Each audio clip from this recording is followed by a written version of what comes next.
चाहे हम Su-57 लें या ना लें, पाकिस्तान में कोई भी जहाज आ जाए, अगर उसके अंदर एक हिंदुस्तानी बैठा है ना, वो जहाज वापस नहीं जाएगा। कि रफाल ही क्यों, मल्टी रोल फाइटर एयरक्राफ्ट है, एक बहुत मजबूती मिलेगी भारतीय वायुसेना को, और कहीं ना कहीं एक बहुत बड़ी खुशखबरी है। ये ना केवल दुश्मन के रेडार्स को सेंस कर लेगा, पर उनको कैसे जैम करना है और कितनी अच्छी तरीके से जैम करना उसको भी बता देगा। इसमें सिंथेटिक अपर्चर रेडार होगा और ground mobile target identification and target tracking की क्षमता होगी इसके अंदर, यानी कि हवा में भी रेंज बढ़ेगी और रेजोल्यूशन बढ़ेगी, और ग्राउंड के ऊपर स्पेशली जो ग्राउंड टारगेट्स हैं जैसे टैंक्स हो गए, कमांड एंड कंट्रोल सेंटर हो गए, बंकर्स हो गए उनके, तो उनको भी पहचानने में और उनकी रेजोल्यूशन में बहुत बड़ी एक्यूरेसी में अंतर होगा इस रेडार के अंदर। अब ऐसे जहाज होंगे जिनके साथ ड्रोन्स भी होंगे, ताकि जहाज थोड़ा पीछे रहते हुए ड्रोन्स को आगे भेजे और टारगेट सिस्टम्स पे अटैक करे। अगर हम ये डील साइन कर लेते हैं रफाल के साथ, तो रफाल जहाज भी यहाँ बनेंगे। पांच जहाज जिनमें 3 रफेल उनको मार कराया। अरे भाई, अगर हमारे रफाल गिरे हैं तो एक पिक्चर तो दिखा दो। अब पाकिस्तान क्या 2 नावों में जाना चाहता है, अमेरिका के साथ भी स्ट्रांग रखना चाहता है, चीन के साथ भी, और वो ऐसे लोग हमेशा समुद्र में गिरते। दर्शकों नमस्कार, मैं हूं प्रकाश ललित और आज हम सबके लिए बेहद गौरव की बात है, हमारे प्लेटफॉर्म के लिए गौरव की बात है कि हमारे साथ एयर कोमोडोर एस बहल सर हैं। सर बहुत बहुत शुक्रिया हमें ये मौका देने के लिए और अपना बेशकीमती समय देने के लिए। Thank you Prakash ji, and I am really honoured to be with you. Sir दरअसल जब मैंने ये खबर सुनी कि भाई देश रफेल की तरफ आगे बढ़ रहा है और डिफेंस एक्विजिशन काउंसिल ने इस बात की मंजूरी दे दी है कि बहुत बड़ी रक्षा खरीद को भारत अंजाम देने जा रहा है, ये दुनिया जानती है और अब तो पब्लिक डोमेन में है कि इंडियन एयरफोर्स की जो तय स्क्वाड्रंस की सीमा है उससे हम लोग कम है, काफी समय से हमारे पास कम स्क्वाड्रंस की संख्या है और भारत के पास टू फ्रंट वॉर का खतरा हमेशा चाइना पाकिस्तान की बात हम लोग लगातार करते रहे। तो मुझे ये लगा कि भाई ये बात मजबूती से इस पे करेगा कौन, किनसे मजबूती से और बिल्कुल खुले मन से, जिस पर जो व्यक्ति इस पर बात कर सके। तो मुझे बताया गया कि कोमोडोर सर हैं, वो अच्छा बताएंगे। सर सबसे पहले तो आप इस पूरी कहानी को कैसे देखते हैं, और दूसरा कि इंडियन एयरफोर्स रफेल की ही तरफ क्यों आगे बढ़ रही? प्रकाश जी धन्यवाद, और बहुत ही अच्छा प्रश्न पूछा आपने। मैं ये कहूंगा बहुत बड़ी खुशखबरी अब हमारी एयरफोर्स के लिए।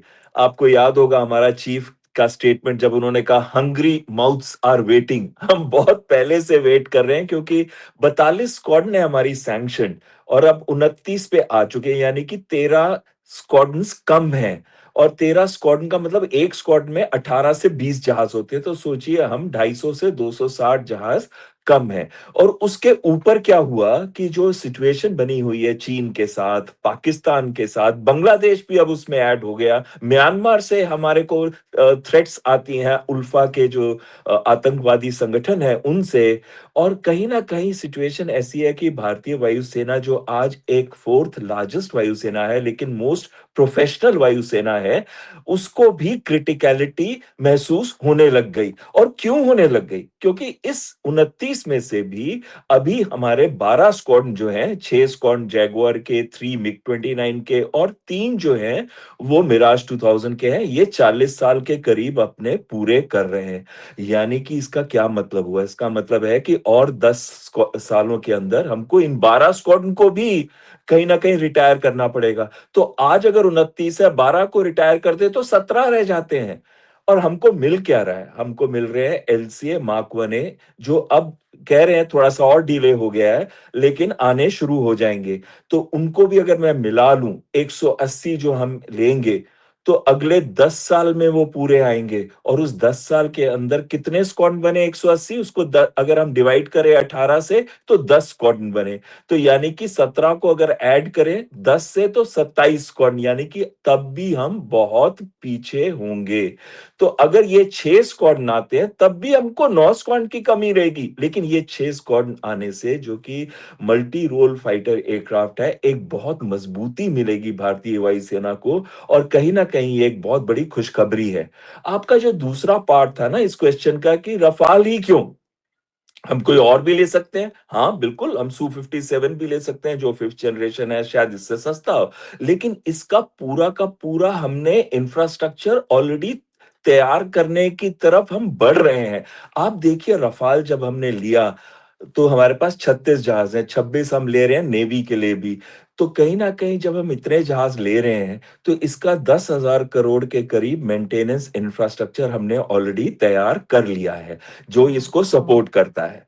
और दूसरी बड़ी महत्वपूर्ण चीज़ क्या है? ये रफ़ाल जो हम ले रहे हैं ये F3 वर्ज़न नहीं है, ये F4 वर्ज़न है।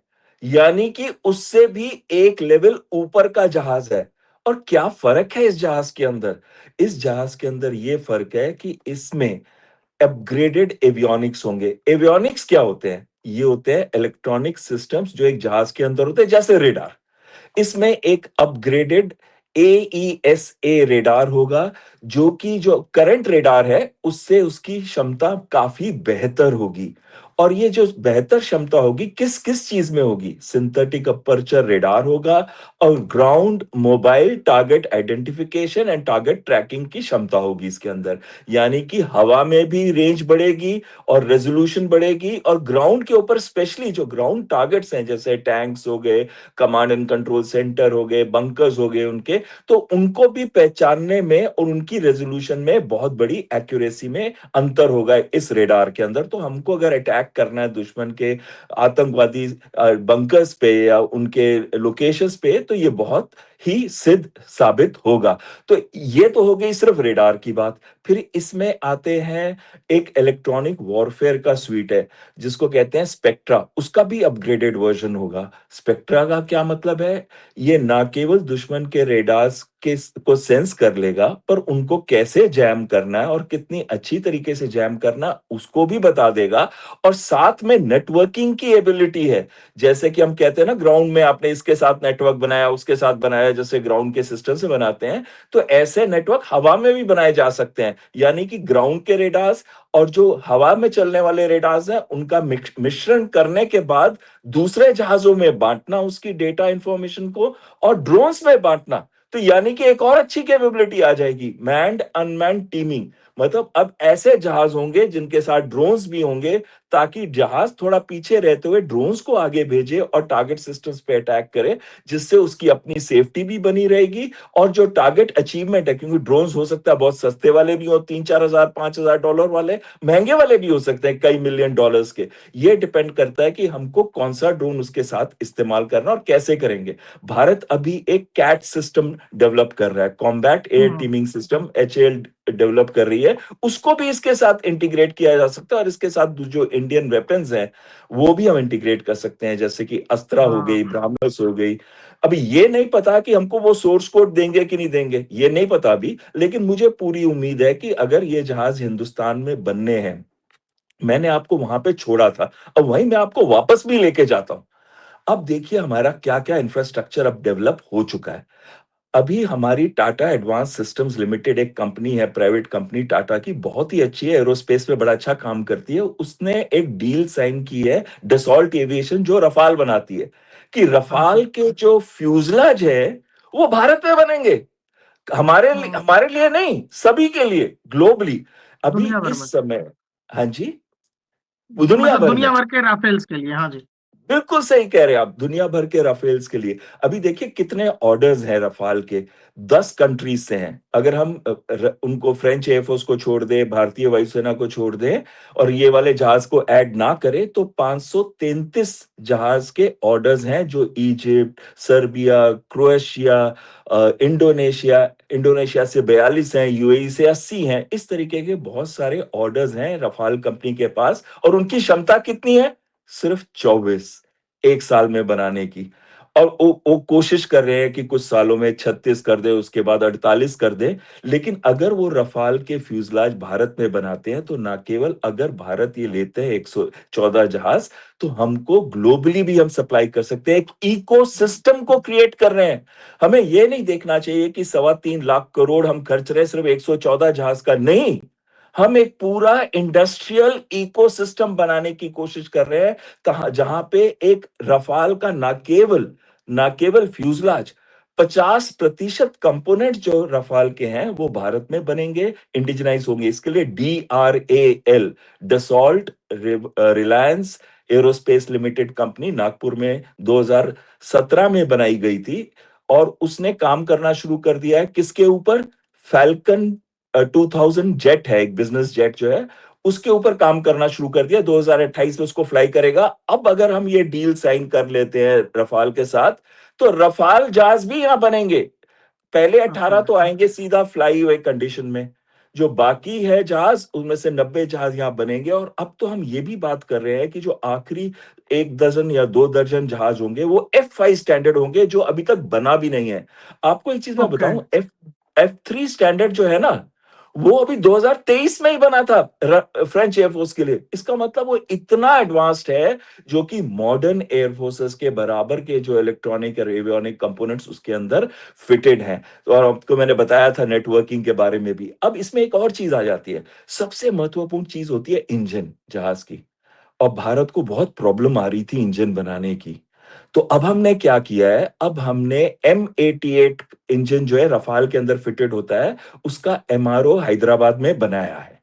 यानी कि मेंटेनेंस, रिपेयर एंड ओवरहॉल, ना केवल जो हमारे रफाल है उनके लिए, बट पूरी दुनिया में अगर कोई रफाल इंजन को ओवरऑल करना चाहता है तो भारत के अंदर आके ओवरऑल कर सकता है। ये तो ओवरऑल हो गई बात, यानी कि हमको उतना महंगा नहीं पड़ेगा ओवरऑल करना इंजन को, क्योंकि भारत में ही होगा, ना कि फ्रांस में हो। और आखिरी चीज इस पे जो आती है, इंजन बनाना। जब हम एक बार ये इंजन बनाने लग जाएंगे, यानी कि ओवरऑल करने लग जाएंगे, तब हमने एक साफरान के साथ डील की है $7 बिलियन हाँ सर। की, कि एमका के लिए, आपको भी पता ही है, एमका के लिए हम एक 120 से 140 किलो न्यूटन, एमका न्यूटन क्या क्लास है? का। हम्म। बिल्कुल, हमारा 5th जनरेशन फाइटर जेट ना। बिल्कुल सर, 5th जनरेशन जी। फाइटर जेट है जो 2035 में प्रोड्यूस होगा। तो अभी उसकी डेवलपमेंट चल रही है, प्रोटोटाइप बन रहे हैं, जो कि अभी उड़ने वाले हैं 2 साल के बाद। तो ये वाला जो जहाज है, उसका इंजन का को डेवलपमेंट के लिए साफरान कंपनी भारत में करेगी, वो भी हैदराबाद के अंदर। और वो करने की वजह से हम M88 इंजन भी बना पाएंगे। कहाँ पे? हम M88 हिंदुस्तान। इंजन बनाएंगे MRO के पास अंदर, उस वाली फैसिलिटी पे। तो अगर ऐसा इकोसिस्टम हो रहा है, जहां पे ना केवल हम एफ्रेम बना रहे हैं, ना केवल हम फ्यूजलाज बना रहे हैं, उसके कंपोनेंट्स बना रहे हैं, जो 50% शुरू में होंगे भारत के अंदर, बाकी धीरे धीरे बढ़ते हुए इसका नंबर ऊपर 60 है और उससे भी ऊपर चला जाएगा। लेकिन सबसे महत्वपूर्ण चीज आ जाती है, इंजन भी बनाने लगेंगे। और हमारा देश आज उस मुकाम पे पहुंच रहा है जिसको कहते हैं इन्फ्लेक्शन पॉइंट। इन्फ्लेक्शन पॉइंट पे अगर बूस्ट दे दी जाए ना प्रकाश जी, तो एकदम ऊपर चढ़ जाता है। और देखिएगा हमारे डिफेंस एक्सपोर्ट्स कहां जाते हैं उस समय। सर जैसे एक चीज आप बता रहे हो, ये मैं समझ भी पा रहा था कि हम लोगों ने, जैसे तेजस था हमारा, तेजस प्रोजेक्ट इतना डिले इसलिए भी हुआ मुझे लगता है क्योंकि हमारे पास अपना इंजन नहीं था। और तेजस का एयरफ्रेम आपने बना लिया, आपने सब कुछ कर लिया, लेकिन इंजन के लिए आज भी हमको अमेरिका का मुंह देखना है, जनरल इलेक्ट्रॉनिक्स का मुंह देखना है। वो महीने में कुछ भेजते हैं, कुछ नहीं भेजते हैं, वो आफत चल ही रही है।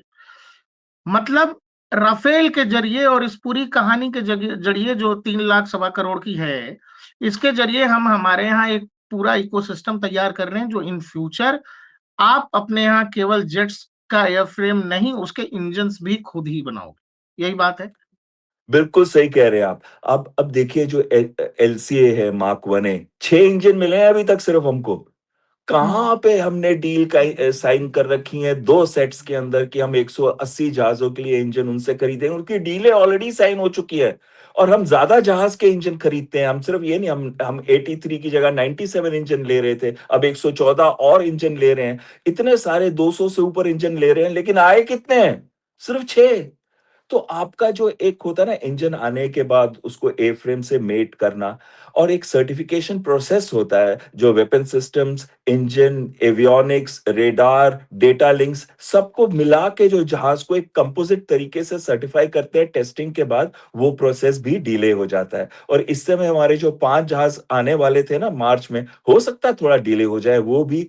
ना केवल इंजन इंजन तो आए ही लेट, पर हमारी जो सर्टिफिकेशन प्रोसेस होता है एक कंप्लीट एयरक्राफ्ट का, वो भी डिले हो जाता है। अच्छा सर, जैसे अभी आपको पता है कि जब से हमने राफेल्स की डील की है, वो जब 36 हमें मिले तब, ऑपरेशन सिंदूर के बाद जो कुछ हुआ, जो कुछ पाकिस्तान ने कहा राफेल के खिलाफ, जो कुछ चीन ने प्रोपेगेंडा किया, इसके अलावा हमारे यहाँ राफेल को एक तरह का पॉलिटिकल टूल की तरह लोगों ने इस्तेमाल किया कि बताइए आपके कितने राफेल्स गिरे हैं। और ऐसे में जब एयरफोर्स राफेल्स के साथ जा रही है, तो ये किस तरह का मैसेज है पाकिस्तान को, चीन जैसे देशों को? इसके बारे में भी बताइए। दूसरा ये कि जब आप किसी एयरक्राफ्ट पर इतना रिलाय करते हैं, इतना भरोसा करते हैं, और चूंकि चीन कह रहा है कि जी हम हमारा 5th जनरेशन फाइटर जेट आने वाले समय में पाकिस्तान को देंगे, तो पाकिस्तान के पास भी 5वीं पीढ़ी का लड़ाकू विमान होगा, चीन के पास है। ये ज़रूर है कि कितना बैटल टेस्टेड है, कितना युद्ध के मैदान में उनका भरोसा है उन फ्लाइट्स का, ये दुनिया को देखना बाकी है। इसके लिहाज से आप राफेल को कैसे देखते हैं? और इस प्रेशर की कहानी में जब राफेल्स को एक तरह से बदनाम करने की कोशिश की गई, तब भी जब आप इतने बड़े नंबर्स में ये फाइटर एयरक्राफ्ट खरीद रहे हैं, तो अपने एडवर्सरीज को क्या मैसेज है? बहुत ही अच्छा प्रश्न है प्रकाश जी, क्योंकि आपने 2-3 चीज़ें इसमें ऐसी महत्वपूर्ण पूछी हैं, जो आज जो कॉमन पब्लिक है ना, वो मेरे से भी पूछ रही है। अगर पाकिस्तान ये कह रहा है तो क्या सच है? दूसरा वो ये पूछते हैं कि अगर वो उसमें कुछ भी सच है, तो आप क्यों खरीद रहे हो? और तीसरा वो पूछ पूछ रहे हैं कि वहाँ जहाँ चीन के अंदर 300 के करीब J-20 5th जनरेशन एयरक्राफ्ट हैं, 57 के करीब J-35 हैं, जो कि 5th जनरेशन स्टेल्थ एयरक्राफ्ट हैं, तो आप 4 एंड हाफ जनरेशन क्यों खरीद रहे हैं? ये हुँ। प्रश्न बहुत महत्वपूर्ण हो जाते हैं। और खासकर जब पाकिस्तान 40 J-35 खरीद रहा है चीन के साथ, और चीन तो उसको प्रॉप अप करना चाहता है ना भारत को पुट डाउन करने के लिए। तो इसका आंसर मैं इस तरीके से दूंगा कि सबसे पहले ये वाला जो वर्जन है F4, वो F3 से भी एक वर्जन ऊपर है। यानी कि ये पूरी तरह स्टेल्थ ना होते हुए भी इसमें वो कैपेबिलिटीज और क्षमताएं होंगी। आज का जो युद्ध है ना प्रकाश जी, वो विजुअल युद्ध नहीं रहा। ये नहीं कॉम्बैट जैसे मेरे टाइम में हम लोग कहते थे एक जहाज के पीछे दूसरा बिगल्स टाइप ना गए, शूट किया और उसको आगे। वो जहाज चले, वो टाइम चला गया। अब है, दिखता भी नहीं है, रेडार पे आता है, उस पे भी जैमिंग चल रही है, उसको पेनिट्रेट किया जाता है और फिर आप अपना वेपन सिस्टम 200 किलोमीटर दूर से मार के निकल जाते हैं, 200 300। अब तो रेंजेस बढ़ती जा रही है। ब्रह्मस की रेंज तो 450 किलोमीटर है, जो सुखोई 30 से लॉन्च होती है, और जो नेवी की सबमरीन से होती है वो तो 800 किलोमीटर है। तो कहीं ना कहीं हम बियॉन्ड विजुअल रेंज के अंदर, अब ये महत्वपूर्ण हो गया है कि उसके अंदर क्या वेपन सिस्टम्स फिटेड हैं, कितने अच्छे रेडार्स लगे हुए हैं, और कितना अच्छा उसका अपना रेडार क्रॉस सेक्शन कम है। तो अब जो एक चीज आ जाती है इसमें, हम इसमें स्काल्प मिसाइल ले रहे हैं, जो कि 360 से 570 किलोमीटर की रेंज है और प्रूवन है। आपको हमारे जो vice chief of air staff है ना, एयर मार्शल नागेश कपूर, वो मेरे साथ जी। काम कर चुके हैं। खैर मैं तो ओके। काफी समय पहले था उनके साथ। जी। तो वो उन्होंने बड़े प्रोफेशनल ऑफिसर हैं। उन्होंने क्या बोला? उन्होंने बोला Rafale was definitely a hero in this war. बोला कि नहीं बोला? और हमारे यस। एयरफोर्स के ऑफिसर झूठ नहीं बोलते सर। ये मैं आपको बताऊं, हम सर नैरेटिव बिल्डिंग नहीं करते। यही चीज सर, मैंने मेरे दर्शकों से कई बार, हम लोग इधर उधर जो बात करते हैं पब्लिक डोमेन में भी, हमने हमेशा यही बात कही कि जो इंडियन आर्म फोर्सेस कह रही हैं, वही बात उतनी ही ली जानी चाहिए। आप उसको ना आगे खींचिए ना पीछे खींचिए। जो बात आपकी फोर्स कह रही है, क्योंकि हमारे यहाँ तो ये सिस्टम ही नहीं है कि हमारे यहाँ कोई नुकसान हो जाएगा, कोई आर्मी से कोई शहीद हो जाएगा, कोई जवान के साथ कुछ हो जाएगा और हम छुपा ले जाएंगे। हमारे यहाँ ये हो ही नहीं सकता है, ये संभव हम नहीं है। बिल्कुल हम हीरो बनाते हैं उसको। हम हाँ। अपने जो पे भी शहीद होता है या अपने देश के लिए वो जान दे देता है, तो हम बात वो करते हैं कि किस तरीके से हम उसको उसको सम्मानित कर सके, पूरा इज्जत दे। आपने देखा होगा फ्यूनरल्स पे भी हम तो पाकिस्तान आर्मी के जो सोल्जर्स मारे गए थे कारगिल हाँ। वॉर के अंदर, हाँ। उनको भी सम्मान दिया था जब पाकिस्तान ने उनको लेने से मना कर दिया था। तो यहाँ पे ना एक चीज मैं और कहना चाहता हूं कि ये जो नैरेटिव बिल्डिंग में, पाकिस्तान में एक एजेंसी है इंटर सर्विसेज पब्लिक रिलेशंस। वो ना क्या करती है, उसमें आईएसआई के भी कुछ, जो उनकी इंटेलिजेंस एजेंसी है उसके भी कुछ अफसर होते हैं, वो कहानी बनाते हैं, फिर आर्टिफिशियल इंटेलिजेंस से उसको जनरेट करते हैं पिक्चर्स। अरे भाई, अगर हमारे रफाल गिरे हैं तो एक पिक्चर तो दिखा दो। जब हाँ हमने उनके जो बॉम्ब्स गिराए उनके एयरफील्ड पे, हमने जो उनके बंकर्स उड़ाए, उनके इतने सारे लोगों को मारा, उनके देश में सोशल मीडिया में वो लोग पिक्चर डाल रहे थे। आप एक पिक्चर तो दे दो। और दूसरी चीज और आती है, चलो और मैं, सर ये भी केवल हमने ने जारी नहीं किया, पूरी दुनिया की सैटेलाइट एजेंसीज जो प्रो हैं इस काम में, उन्होंने बताया कि पाकिस्तान के अंदर ये बेसेस खत्म हो गए। हमारे यहाँ की तो कोई तस्वीर नहीं है, ये भी नहीं है, राफेल का टायर दिखा देते, अरे सुखोई का कुछ दिखा देते, उनके बिल्कुल। पास अभी कुछ नहीं है बताने को। प्रकाश जी, एक एक चीज आप मुझे बताइए, आजकल किस सोशल मीडिया का जमाना है, आप खांसते भी है जोर से तो कोई आपकी वीडियो डाल देता पिक्चर है उसमें। तो बिल्कुल अगर कोई बिल्कुल बिल्कुल। जहाज गिरे होते तो डालते ना वो। हाँ, हाँ हाँ। अब अगर हम रफाल कंपनी की बात को देखें, उन्होंने पहले एक बार स्टेटमेंट दी थी कि एक जहाज रफाल गिर गया था हाई ऑल्टीट्यूड पे क्योंकि इंजन में कुछ इशू था। ये उनके सीईओ ने कहा, हमारी तरफ से कोई नहीं था। हमारी तरफ से हमने कहा था कि हाँ, कुछ लॉसेस हुए, हमने ये माना है कि कुछ लॉसेस हुए, लेकिन 5 6 7 अब तो बढ़ा बढ़ा के पता नहीं कितने नंबर। और हमने क्या कहा उसके साथ साथ, हमने ये भी कहा था ना कि हमने उनके 13 से 14 जहाज हवा में भी और ग्राउंड पे भी मारे थे। वो तो बात आती ही नहीं कहीं पे भी। और आखिरी चीज मैं कहना चाहता हूँ, जो हम बात कर रहे थे फिफ्थ जनरेशन की, तो कहीं ना कहीं अब ये 6 स्क्वाड लेने के बाद भी ना हमारे 9 स्क्वाड कम पड़ते हैं। तो अगर अगर ये 6 स्क्वाड बहुत अच्छे हैं, बहुत अच्छा करेंगे काम, और एक इकोसिस्टम को डेवलप करेंगे, और फिफ्थ और सिक्स जनरेशन को मदद होगी हमारे जहाज बनाने में। लेकिन एक चीज है कि शॉर्ट गैप के लिए गवर्नमेंट अगर सोच ले कि 3 से 4 स्क्वाड या कुछ स्क्वाड सुखोई 57 या कोई फिफ्थ जनरेशन के भी शॉर्ट टर्म के लिए ले लें, तो कहीं ना कहीं पाकिस्तान जो अब फिफ्थ जनरेशन लेने की सोच रहा है उसका कोई इफेक्ट नहीं होगा। लेकिन मैं आपको अश्योर कर रहा हूं, चाहे हम Su-57 लें या ना लें, पाकिस्तान में कोई भी जहाज आ जाए, अगर उसके अंदर एक हिंदुस्तानी बैठा है ना, वो जहाज वापस नहीं जाएगा। हाँ सर, आपने 30 साल से ज्यादा की सर्विस है आपकी एयरफोर्स की, आपने लगभग हर फाइटर जेट उड़ाया होगा। मुझे जी, एक चीज समझना है कि ये जो जनरेशन गैप होता है फाइटर्स का, हमने तो जी, MiG-21 से F-16 गिरा दिया अभिनंदन ने। बिल्कुल, तो ये मैं जो आप कह रहे हो कि भाई मशीन तो ठीक है, लेकिन मशीन के अंदर कौन बैठा है, ये भी बहुत जरूरी हो जाता है बिल्कुल। मॉडर्न वॉरफेयर बिल्कुल के सही लिहाज कह से। रहे हैं आप। अभी ये बिल्कुल सही कह रहे हैं आप, क्योंकि जनरेशंस तो जहाज़ों की बहुत बदली हैं। कहाँ सबसोनिक फाइटर होते थे फर्स्ट जनरेशन में, सेकंड में सुपरसोनिक हुए, थर्ड में मल्टी रोल हुए, फोर्थ में ट्रूली मल्टी रोल होते हुए, साथ में फ्लाई बाय वायर सिस्टम आया, 4.5 लो ऑब्जर्वेबल हुए, फिफ्थ जनरेशन स्टेल्थ हुए। पर स्टेल्थ का ये मतलब नहीं है कि वो दिखते नहीं है रेडार के ऊपर। स्टेल्थ का ये मतलब है कि उनका रेडार क्रॉस सेक्शन सिग्नेचर कम हो जाता है, कम होता और है। तब भी पकड़े जाते हैं। अभी हमने इनके जो J-20 है ना, चीन के, अब ये ओपन सोर्स से ही मैं बता रहा हूं, तो 96 किलोमीटर पे हमारा S-400 पकड़ लेता है उसको।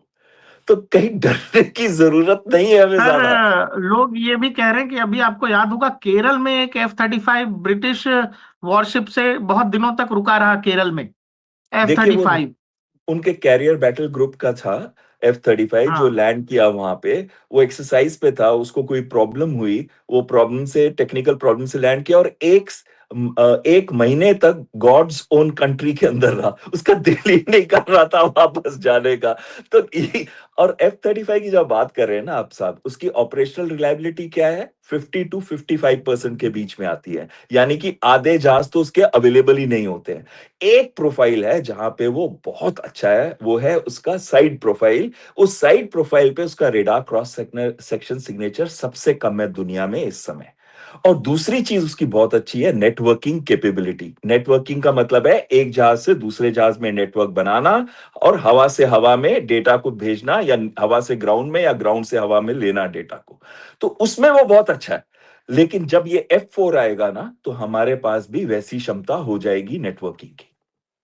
अच्छा सर, जब एयरफोर्स की अगर हम बात करते हैं, लगातार कहा गया गलवान क्लैश के दौरान जब इतनी तेजी से मोबिलिटी हुई और सेनाओं को बहुत चाक चौबंद किया गया उस इलाके में, वहां एयरफोर्स का रोल बेहद क्रूशल बताया गया और उसमें बताया गया कि इंडियन एयरफोर्स के पास उस पूरे रीजन में एक एज है, बावजूद इसके कि चीन के पास J-20 जैसा फाइटर जेट है, जो चीन क्लेम करता है। दुनिया ने देखा नहीं है कि J-20 की कैपेबिलिटीज हैं क्या, ये चीन ही बता रहा है।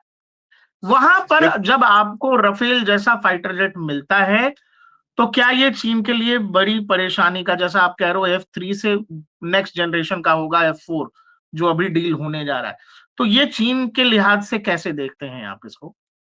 देखिए, चीन के पास इस समय J-20 300 के करीब है। तो वो जो नंबर्स ही है ना उनके पास, और हाँ, उनके पास 1700 से 1800 टोटल फाइटर जहाज है, हमारे पास 522 हैं। तो जब नंबर्स ही देखते हो तो बहुत ज्यादा नंबर्स है उनके पास। लेकिन एक और चीज आ जाती है कि कितने एयरफील्ड्स हैं टिबेटन ऑटोनोमस रीजन के अंदर? 14 से 15, 16 एयरफील्ड्स हैं। तो हम्म, उसपे कितने जहाज वो रख सकेंगे? लेकिन जो सर रीचेंज रेट है ना वो बढ़ जाता है। यानी कि उनके पास इतने जहाज है कि उनमें से कई अगर शूट डाउन भी हो जाए तो वो उसको रीसप्लाई कर सकते हैं। जबकि हाँ, भारतीय वायुसेना जो है ना वो नियरली 1/3 है उनके। तो नंबर्स में वो बहुत ज्यादा है। और J-20 कुछ भी कहो, है तो स्टेल्थ एयरक्राफ्ट ना, हाँ, यानी कि उसका जो रेडार सिग्नेचर है रफाल से कम कम होगा। होगा, लेकिन इतना भी कम नहीं है कि हम उससे डरना शुरू कर दें। ओके। सर एक चीज जैसे बताइएगा कि जब आप राफेल की बात कर रहे हैं, राफेल कोई 114 एक कल परसों 2 साल में तो नहीं मिलने वाले, अगले 10 साल में धीरे धीरे मिलेंगे जैसा आपने कहा। और देश में इंडिजनाइजेशन की भी प्रक्रिया साथ साथ चल रही है। राफेल के साथ मीटियोर, हैमर, स्कैल्प ये सब आता है। हम लेकिन कह रहे हैं कि हमको इंडिजिनस चाहिए, उसमें हमको ब्रह्मोस लगाना है, उसमें रुद्र लगाना है, अस्त्र लगाना है। इसकी इसको आप कैसे देखते हैं? दूसरा, जब हमारे यहाँ ये कल्चर रहा है कि लोग विदेशी चीजों पे थोड़ा ज्यादा भरोसा करते हैं, देसी हथियारों पर वो यकीन कर पाना क्या अभी भी मुश्किल है, या बैटल टेस्टेड है और हम अब इसके साथ जाने को ऐसे ही तैयार हैं, हमको वो विदेशी चीजें नहीं चाहिए?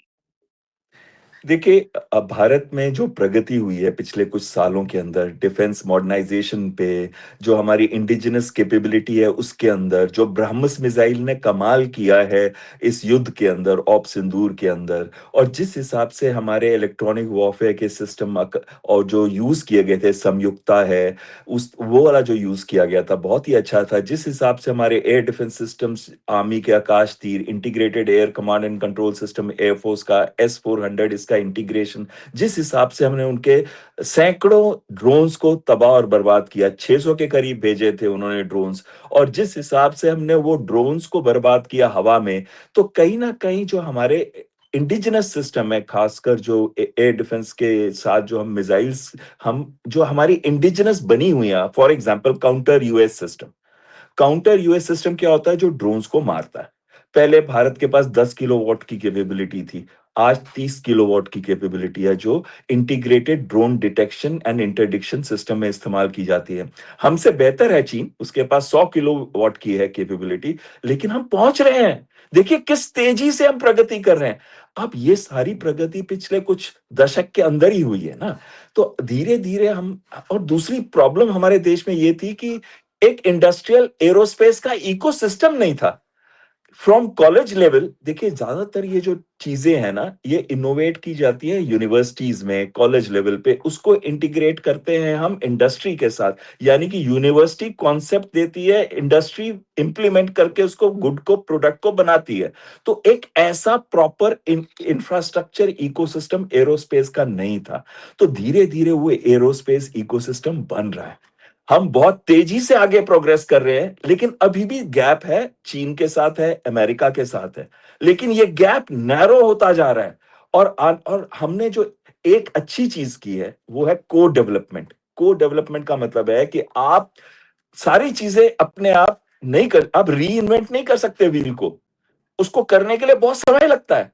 तो क्यों ना हम को-डेवलप करें? इसी वजह से साफरान इंजन को हम को-डेवलप कर रहे हैं, इसी वजह से फ्यूज़लाज हम बना रहे हैं, रफ़ाल का फ्यूज़लाज बना रहे हैं, टाटा एडवांस सिस्टम लिमिटेड बना रही है हैदराबाद में उनके साथ मिलकर। तो जब हम ये मिलकर काम करते हैं, तो जो ऑलरेडी एडवांस देश है, वो हमसे पैसा ज़रूर ज़्यादा लेता है, लेकिन हमारी टेक्नोलॉजिकल कैपेबिलिटी को बढ़ाता है।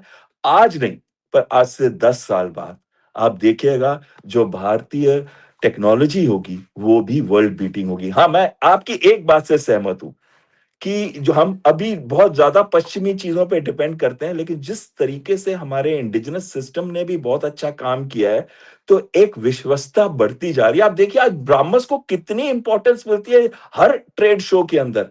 आखिरी चीज़ मैं कहना चाहता हूँ, आपने पश्चिमी नहीं बोला था, आपने बाहर के सिस्टम बोला था। मैं चीनी सिस्टम नहीं खरीदना चाहूँगा, चलते नहीं है। 6 महीने तो छोड़ो, बल्ब का पता नहीं 1 महीना भी चले ना चले। तो मेरे आपके चैनल के द्वारा रिक्वेस्ट है पूरे इंडियंस को, प्लीज़ चीनी सिस्टम्स मत खरीदिए। $116 बिलियन का डेफिसिट है 2025 में चीन, और वैसे भी वो चलते नहीं है। आपने वो 10 खरीदने हैं, इससे अच्छा है एक भारतीय सिस्टम खरीदिए, हमारी एमएसएमई भी बढ़ेगी, देश की इकोनॉमी भी बढ़ेगी, और जो लार्ज ट्रेड डेफिसिट है और जिसकी वजह से रुपया गिर रहा है, वो भी रुक जाएगा। सर एक लास्ट आपकी अनुमति से बस खत्म कर देंगे जी, इसको।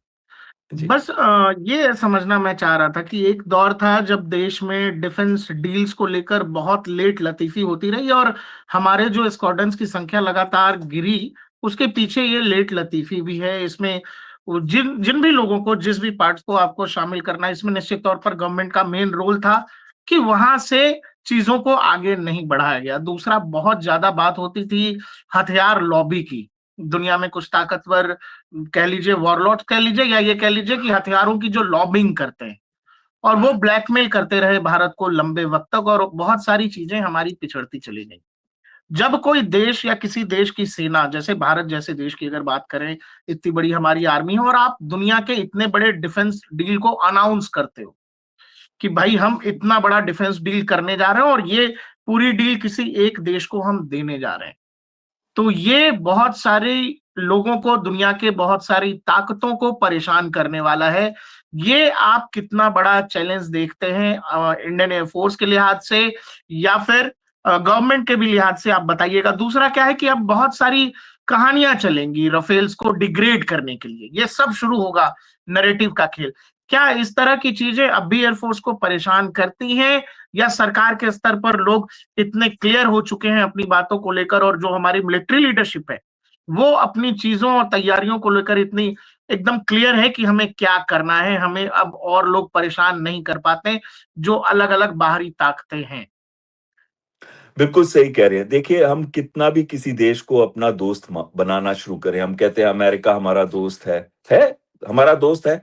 और कहे रशिया हमारा दोस्त है, वो और भी अच्छा दोस्त है, स्ट्रेटेजिक फ्रेंड भी है, हमेशा साथ दिया है, चाहे वो क्रायोजेनिक इंजन थे, चाहे वो ऐसी टेक्नोलॉजी थी जो कि और देशों से हमको नहीं मिली, हमको रशिया से मिली, ठीक है मिली। लेकिन क्या वो सारी उम्र हमारी हेल्प करेंगे? क्या वो चाहेंगे कि हम उनसे बेहतर हो जाएं? कभी नहीं।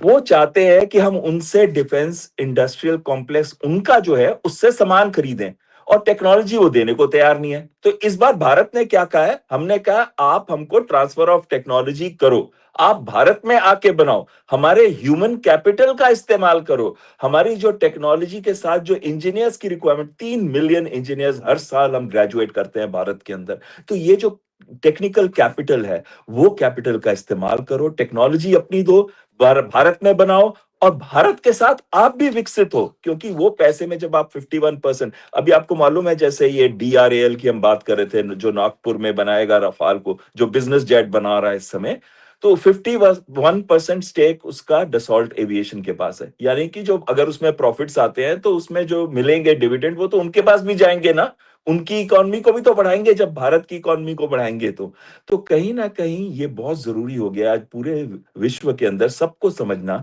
कि जब हम ट्रेड करते हैं तो ये विन विन ट्रेड होता है। अगर आप करेंगे विन लूज ट्रेड, जैसे कि ट्रंप चाहते हैं, कई बार बोल देते हैं, कुछ भी बोल देते हैं, वो भारत के अगेंस्ट भी बोल देते हैं, अगले दिन चेंज भी कर लेते हैं अपनी स्टेटमेंट, लेकिन कहीं ना कहीं अगर आप विन लूज की तरफ जा रहे हैं तो दोनों में एंड में लूज ही होगा। और कहीं भी आप विन-विन जाएँगे दोनों पे, तो एंड में विन-विन ही होगा। और आखिरी चीज़ मैं कहना चाहता हूँ, सबके ना लिंक्स होते हैं। जैसे चीन का लिंक पाकिस्तान के साथ बहुत स्ट्रॉन्ग है। अब पाकिस्तान क्या 2 नावों में जाना चाहता है, अमेरिका के साथ भी स्ट्रॉन्ग रखना चाहता है, चीन के साथ भी। और वो ऐसे लोग हमेशा समुद्र में गिरते हैं, वो हो भी रहा है। आप देखिए इंटरनली भी फ्रैक्चर हो रहा है और उसके साथ में बलूचिस्तान, खैबर पख्तूनख्वा हर जगह पे उनको प्रॉब्लम्स, पाकिस्तान ऑक्युपाइड कश्मीर, सब जगह प्रॉब्लम चल रही है, सिंध में भी शुरू हो गई है प्रॉब्लम। तो पाकिस्तान का जो स्टेट है, वो बहुत ही खराब है। तो अगर वो मिल के रहना शुरू करे, अगर आतंकवाद बंद कर दे, भारत के साथ दोस्ती का हाथ बढ़ाए, तो क्यों हम उसको नहीं सपोर्ट करेंगे? क्यों हम मिल के काम नहीं कर सकते एक ही सब कॉन्टिनेंट के अंदर? पर क्योंकि वो टू नेशन थ्योरी में बिलीव करते हैं, तो वो कभी भी सुधरेंगे नहीं। ओके, बहुत-बहुत धन्यवाद कमोडोर सर, हमारे दर्शकों को समय देने के लिए, डीएनपी इंडिया को समय देने के लिए बहुत-बहुत थैंक यू सर। जय हिंद, जय भारत। जय हिंद सर।